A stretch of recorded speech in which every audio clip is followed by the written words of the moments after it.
అర్హత ఉన్నా ఎందుకు పింఛన్లలో కోత వేస్తున్నారు? ఈ దివ్యాంగులు నీకు కనిపించడం లేదా? చంద్రబాబు. అనంతపురం జిల్లా గుంతకల్ మున్సిపల్ ఆఫీస్ ఎదురుగా దివ్యాంగుల ధర్నాలో దివ్యాంగుడి తల్లి సూటి ప్రశ్న. చేతులు కాళ్ళు కనపడవా? మీ వికలాంగులని కనిపించదా?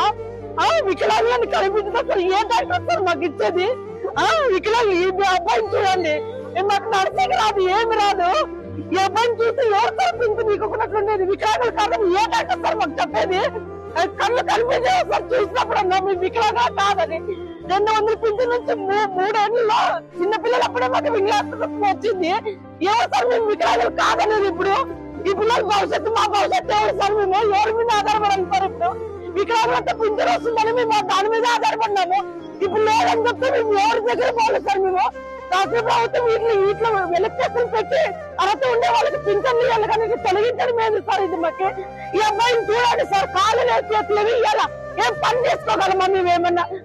తండ్రి తల్లిదండ్రులు పింఛన్ మీద బతుకుతున్నాము. మేము ఎట్లా సార్ బతకాల్సినది? ఇప్పుడు ఆ పింఛన్ తీసేస్తున్నారు, మాకు కాళ్ళు లేవని చెప్పినారు. అయితే ఉద్యోగాలు ఇస్తారా మాకు ఏమన్నా? మేము ఏమన్నా ఉద్యోగాలు ఒక సీట్లో కూర్చొని పని చేస్తామా? అట్లనే ఇవ్వండి సార్, ఒక జీతం ఇవ్వండి మాకు. పింఛన్లు తీసేసి ఈ రకంగా ఈ విధంగా చేస్తే మేము ఎవరిని అడగాల? ఎవరిని అడగాలి సార్? మీకు దయచేసి మీకు విలేకరులకి అందరికీ దయచేసి అడుగుతున్నాం సార్, మా పింఛన్లు మాకు వచ్చేటట్లు చేయండి సార్. వెలికేసులు పెట్టినారు, ఇట్లా చూస్తేనే వికలాంగులని తెలుస్తుంది కదా సార్. వీళ్ళు వికలాంగులు కదండి, ఏ డాక్టర్ సార్ మాకు ఇచ్చేది? ఇట్లా